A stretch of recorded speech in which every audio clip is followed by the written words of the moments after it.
In 1957, Governor Orville Faubus used the National Guard to try to prevent 9 African-American teenagers from entering Central High School in Little Rock, Arkansas.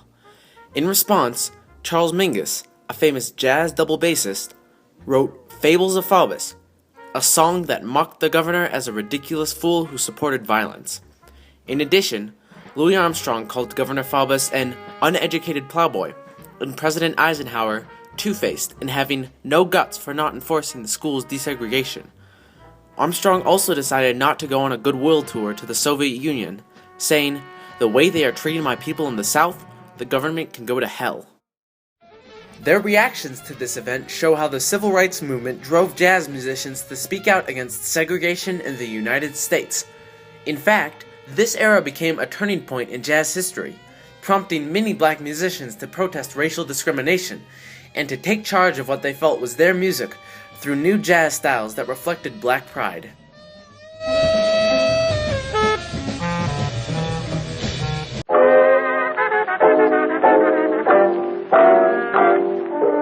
Jazz, a uniquely American music, was born in New Orleans and other southern communities, and developed from ragtime and blues as well as European musical styles. Chicago and New York soon became the centers of jazz.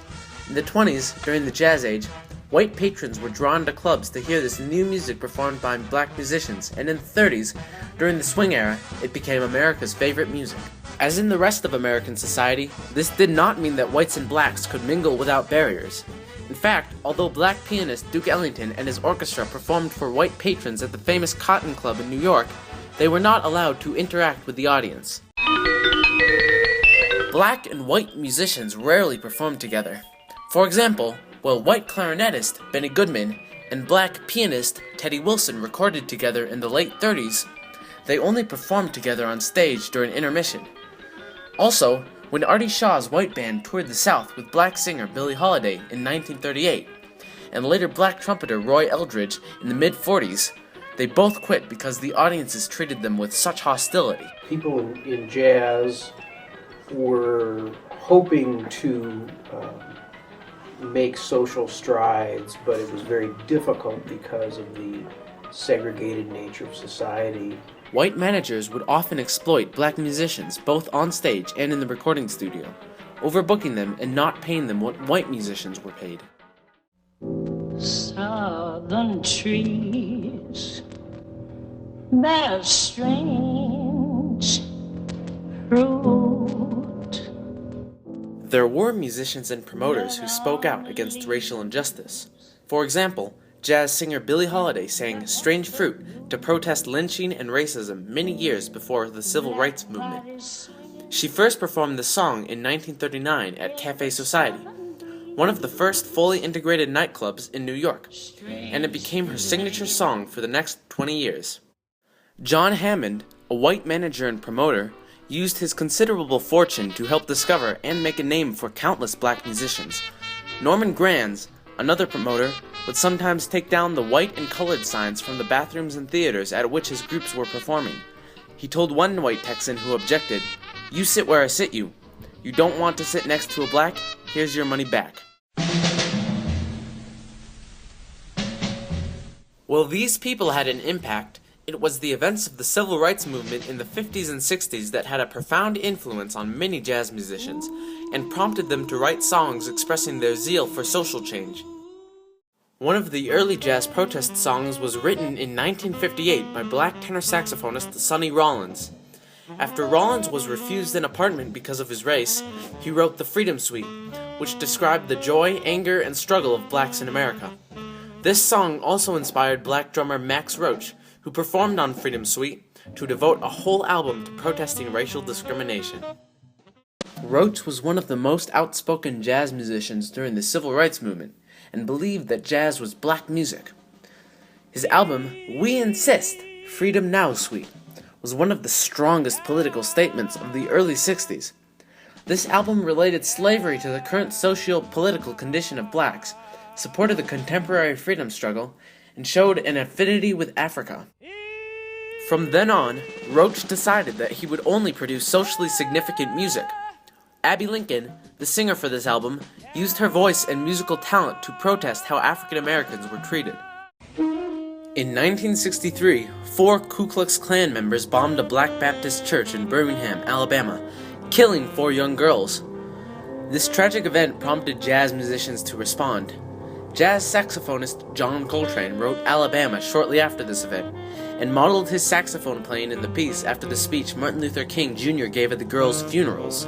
He also played Alabama at concerts promoting King's ideas. Alabama's got me so upset.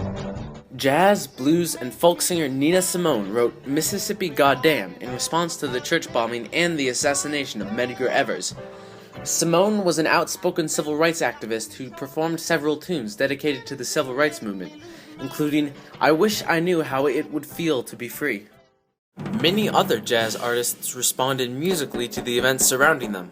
Drummer Art Blakey performed The Freedom Rider, a 7.5-minute drum solo in support of the Freedom Riders.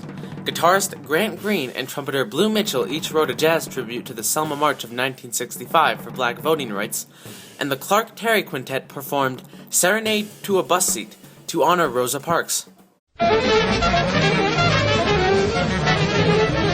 The civil rights movement also affected jazz as an art form.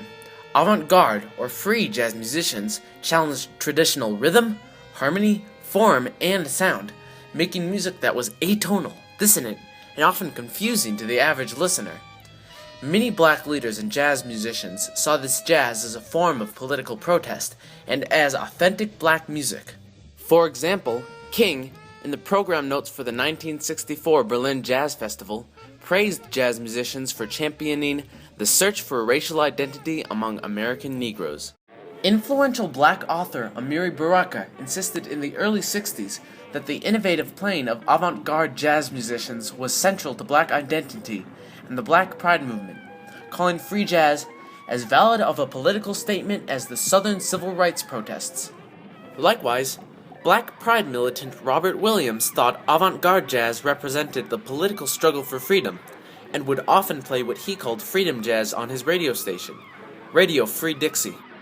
A lot of this music, would be more associated with the ideas of black nationalism than it would be, say, with the ideas of integration. Free jazz drummer Rashid Ali said about avant-garde jazz, "Those were trying times in the 60s.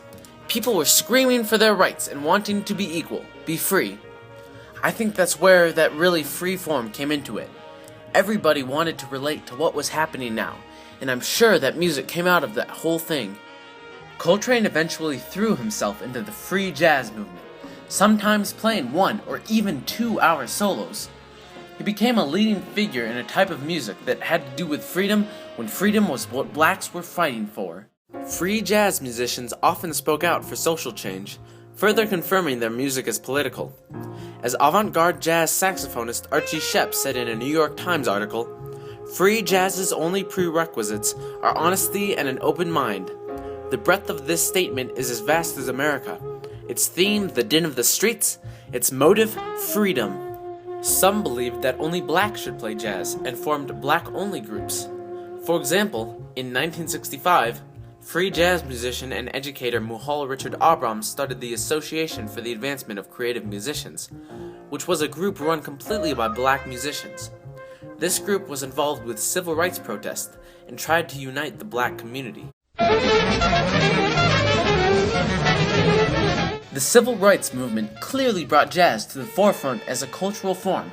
As it became more of an art music, it became